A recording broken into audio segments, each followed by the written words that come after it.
Assalamualaikum warahmatullahi wabarakatuh. Perkenalkan, nama saya Aulia Vandana, stambuk A421211055. Baik, di sini saya mengerjakan tugas belajar dan perkembangan motorik. Di mana di sini tugasnya ada 4 poin. Yang pertama itu,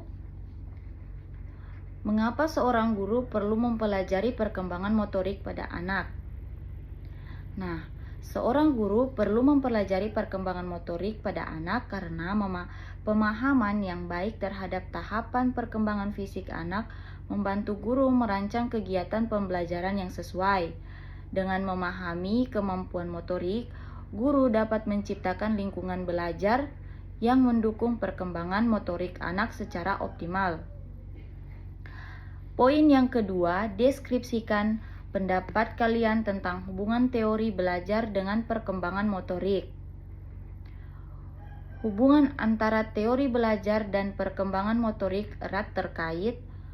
Teori belajar membantu kita memahami bagaimana anak-anak memperoleh keterampilan motorik melalui proses pembelajaran. Sebagai contoh, teori behaviorisme menyoroti pengaruh stimulus dan respons dalam pembentukan keterampilan motorik. Sementara teori kognitif fokus pada peran pemahaman yang pengelolaan informasi dalam pengembangan keterampilan tersebut. Oleh karena itu, pemahaman belajar tentang teori membantu guru merancang strategi pengajaran yang sesuai dengan tingkat perkembangan motorik anak. Poin yang ketiga, sebut dan jelaskan 4 teori belajar. Nah, yang pertama itu teori behaviorisme. Teori ini menekankan bahwa perilaku dapat dipelajari melalui stimulus dan respon. Proses pembelajaran melibatkan asosiasi antara stimulus eksternal dan respon yang dihasilkan. Contoh, penggunaan reward dan punishment untuk motivasi atau menghentikan suatu perilaku. Teori kedua, kognitif. Teori ini menekankan peran pemrosesan informasi dan pengelolaan kognitif dalam pembelajaran.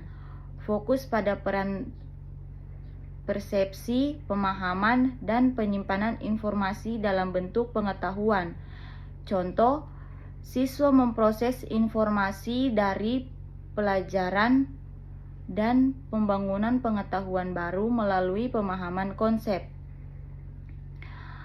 Yang ketiga itu teori konstruktivitisme.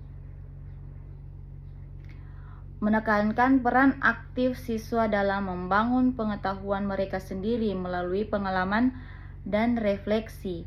Pembelajaran terjadi melalui interaksi dengan lingkungan dan konsep-konsep baru. Contoh, proyek-proyek atau tugas kolaboratif yang memungkinkan siswa membangun pemahaman mereka sendiri. Teori yang keempat,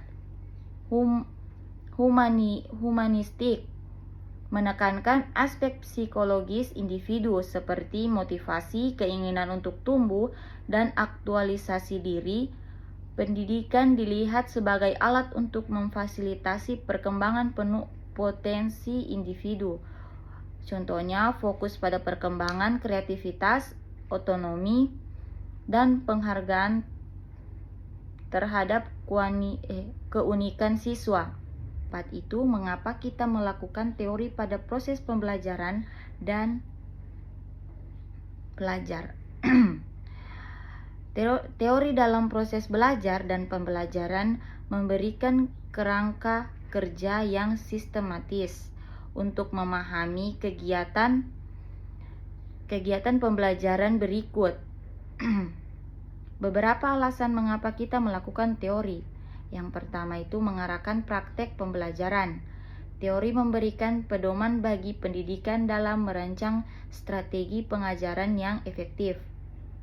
Ini membantu mengarahkan praktik pembelajaran dengan dasar yang kokoh. Yang kedua, mengoptimalkan proses pembelajaran. Dengan memahami teori, pendidikan dapat mengoptimalkan proses pembelajaran dengan menyesuaikan metode pengajaran sesuai dengan karakteristik siswa dan tujuan pembelajaran. Yang ketiga, mengali aspek psikologi dan kognitif.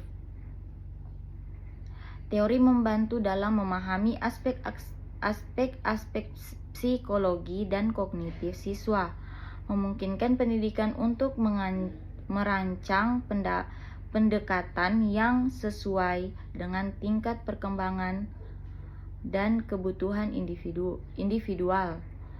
Yang keempat itu mendorong inovasi dan perkembangan. Teori memberikan landasan untuk inovasi dalam pendidikan. Dengan memahami dasar-dasar teoritis, pendidikan dapat mengembangkan metode baru dan memperbarui praktik belajar. Yang kelima itu mengatasi tentang pembelajaran.